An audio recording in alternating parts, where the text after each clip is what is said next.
The Southern Expansion Doctrine was a political doctrine in the Empire of Japan which stated that Southeast Asia and the Pacific Islands were Japan's sphere of interest and that the potential value to the Japanese Empire for economic and territorial expansion in those areas was greater than elsewhere. This political doctrine was diametrically opposite that of the Northern Expansion Doctrine, largely supported by the Imperial Japanese Army, which stated the same except with regards to Manchuria and Siberia. After the military setbacks at Nomonhan on Mongolian front, the Second Sino-Japanese War, and negative Western attitudes towards Japanese expansionist tendencies, Southern Expansion Doctrine superseded to procure colonial resources in Southeast Asia and neutralize the threat posed by Western military forces. In the Pacific, the Army favored a counterclockwise strike, while the Navy favored a clockwise strike.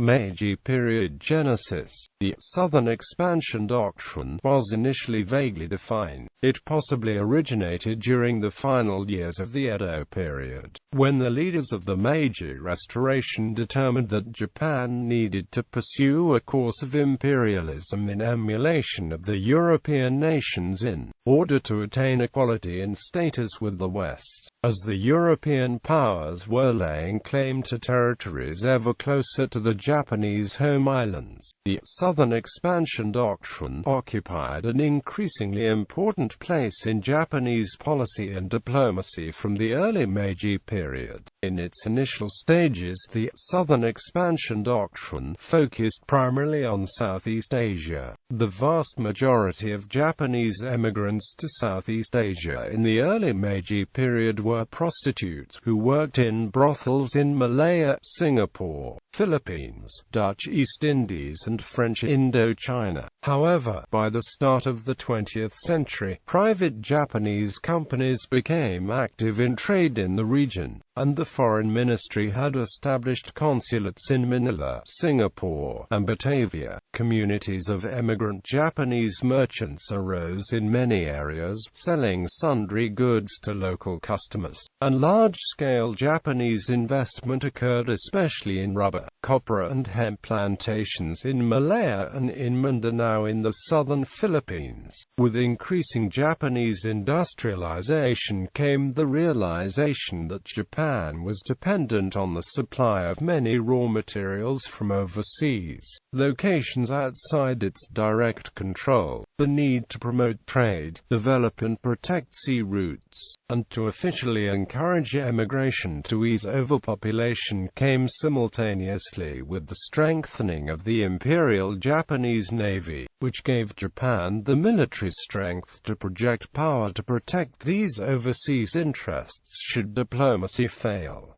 The South Pacific, the formal annexation and incorporation of the Bonin Islands and Taiwan into the Japanese Empire can be viewed as first steps in implementation of the Southern Expansion Doctrine in concrete terms.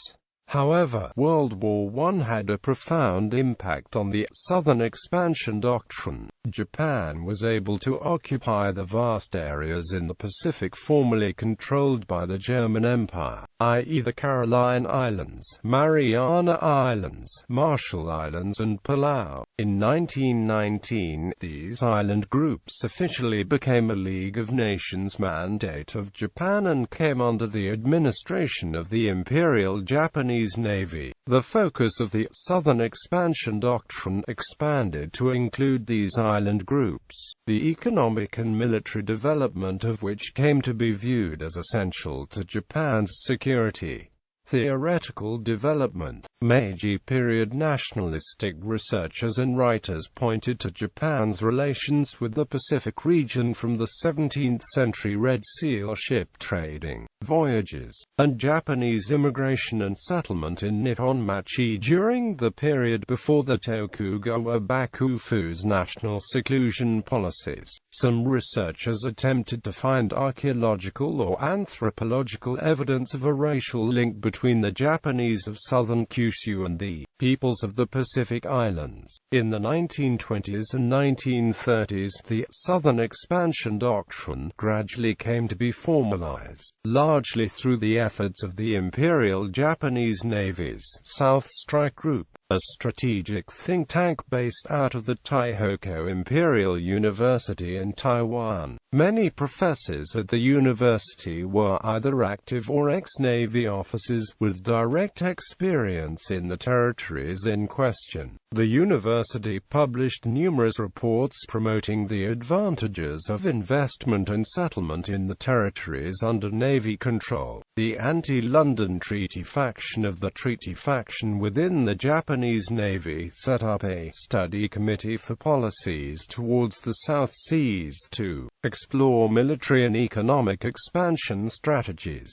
and cooperated with the Ministry of Colonial Affairs to emphasize the military role of Taiwan and Micronesia as advanced bases for further southern expansion, economic development. During 1920, the Foreign Ministry convened the Nanyo Burkik to promote South Seas commerce and published in 1928 Burkik Kigyo Yobi Iminori Mataru Nanyo.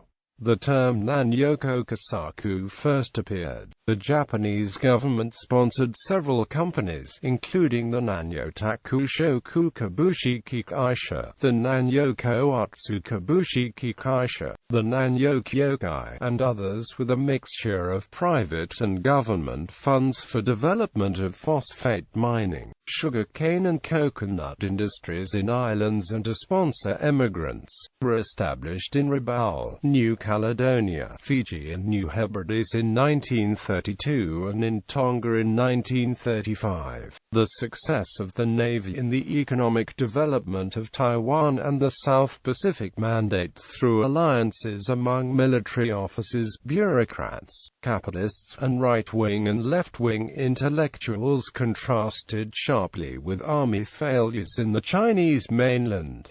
Increasing militarization. The Washington Naval Treaty had restricted the size of the Japanese Navy, and had also stipulated that new military bases and fortifications could not be established in overseas territories or colonies. However, by the 1920s, Japan had already begun the secret construction of fortifications in Palau, Tinian and Saipan. In order to evade monitoring by the Western powers, they were camouflaged as places to dry fishing nets, a coconut, rice or sugarcane farms, and Nanyoko Atsukaisha, in cooperation with the Navy, assumed responsibility for construction. This construction increased after the even more restrictive London Naval Treaty of 1930, and the growing importance of military aviation led Japan to view Micronesia to be of strategic importance as a chain of unsinkable aircraft carriers, protecting Japan, and as a base of operations for operations in Southwest Pacific. The Navy also began examining the strategic importance of Papua and New Guinea to Australia, aware that Australian annexation of those territories was motivated in large part in the attempt to secure an important defense line. Adoption as national policy. The Southern Expansion Doctrine was officially adopted as national policy with the promulgation of the Toa Shinshitsujo from 1936 at the Five Ministers' Conference,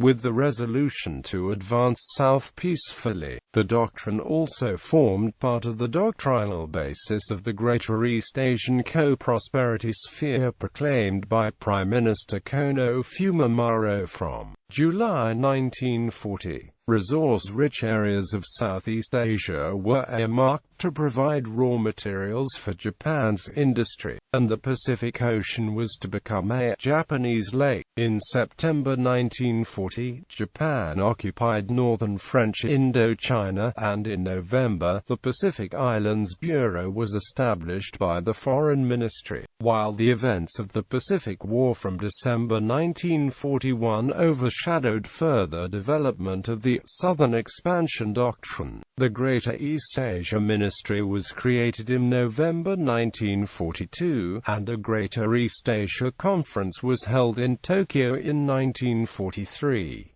During the war, the bulk of Japan's diplomatic efforts remained directed at Southeast Asia. The Southern Expansion Doctrine was brought to an end by Japan's defeat in World War II. Bibliography. Beasley, W.G. Japanese Imperialism 1894–1945. London, Oxford University Press. ISBN 0-1982216881. Nish, Ian. Japanese Foreign Policy in the Interwar Period. Prager Publishers. ISBN 0-275-947912. Howe, Christopher. The Origins of Japanese Trade Supremacy, Development and Technology in Asia from 1540 to the Pacific War. University of Chicago Press. ISBN 0-226-35486-5. Petey, Mark. Nanyo, The Rise and Fall of the Japanese in Micronesia, 1885–1945. University of Hawaii Press. ISBN 0-8248-14800.